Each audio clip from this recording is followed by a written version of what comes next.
Hello everyone, welcome back. I hope you enjoyed the last session. So in this session, we'll continue to implement our social media service. So as we discussed in the earlier session, we'll be implementing these two resources. So let me copy the resource signatures and paste it in my VS Code.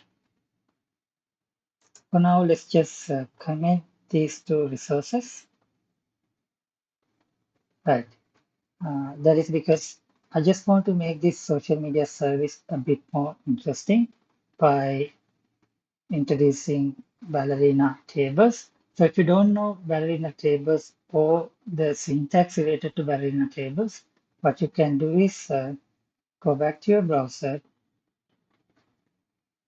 and go to ballerina.io and click on examples and search for tables. Okay, so here we have a bunch of examples. I'm just going to go to the first one. So I'm not going to explain uh, details here. I'll just copy the syntax and go back to VS Code. Okay, let's paste it here. Let's get rid of these values. I want a table of users and the key is ID. Because I'm using the ID as a key, I need to make it read only. Right, and let's change this to users. Okay, so now let's copy this value and paste it here. Right, and as the last thing, let's say users to add. Right, let's start the service. So this time I'm not going to use try it. I'll just use test client. I have already installed it.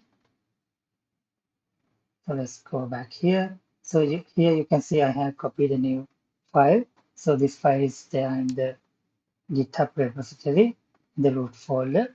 So let's go to that file and send a request to our resource, which is this one.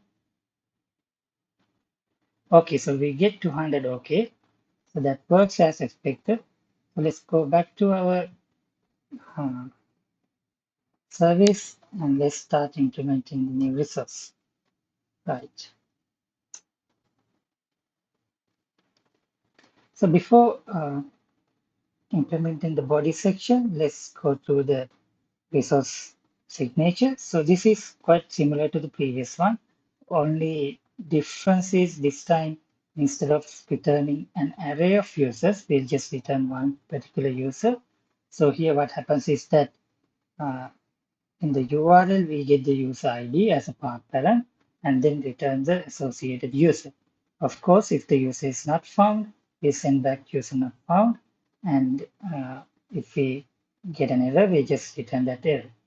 Right, so as the first thing, let's just implement user not found. Okay.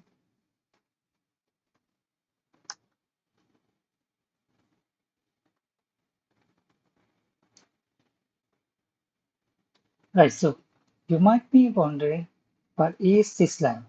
So we call it type inclusion.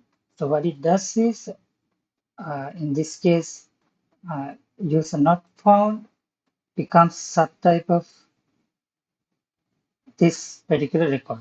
That is what happens when you do type inclusion. So here I just want to write the body section with my error details record. Okay, so let's quickly implement the error details record. So here what I want is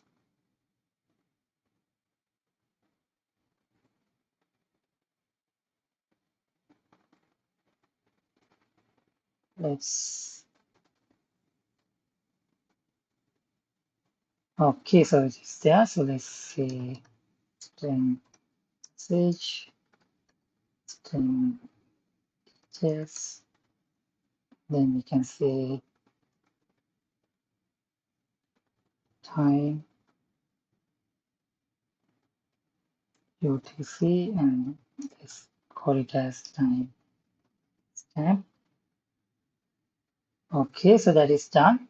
So now if we go back to our body section, we can say user, we can get the users from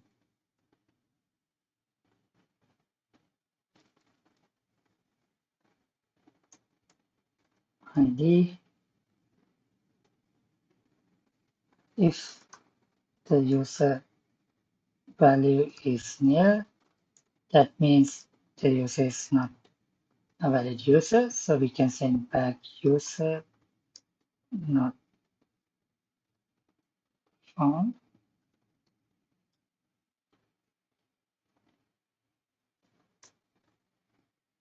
For the body section, we can just send this.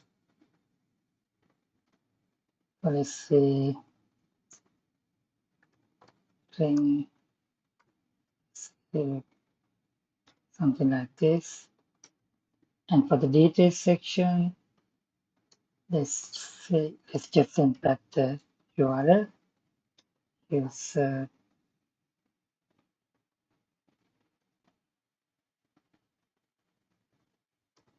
ID. For the timestamp, let's say UTC now. Okay, so let's return this value if the user not found. But if the user is a valid user, we can simply send back the use. Okay, so looks good. We just need to have the colon here. Right. So let's start the service.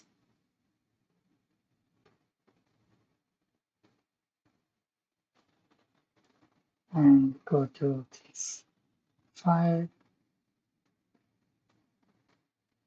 Okay, the service is started.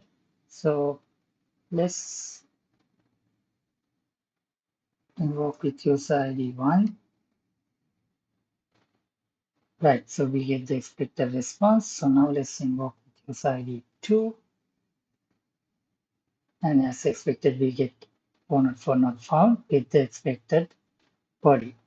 Right, so that is working. So if we go back and implement the last one, so before I implement the body section, so if I go through this resource signature quickly, this time instead of get, we are going to implement a post resource, and then the return value is HTTP created. So here you can see there's an additional parameter called new user. So this basically represents the request payload. So new user is simply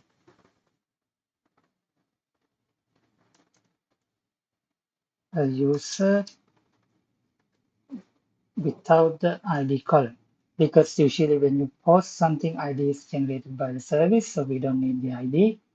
So here what we can do is let's add this user, and then we can return HTTP read. So this time we can just use the constant that is defined in the HTTP package, because we are not doing anything special with the response. We just send back the response. So it looks good. So let's try it out and go back to our file.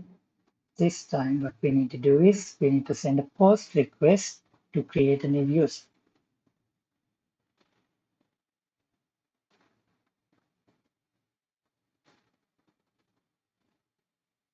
Okay, the service is started. So let's send a request and see. Okay, I get the response as expected. So it also works. So with that, we have implemented all the resources we just wanted to implement. So that's all I wanted to discuss for this session. See you all in the next one.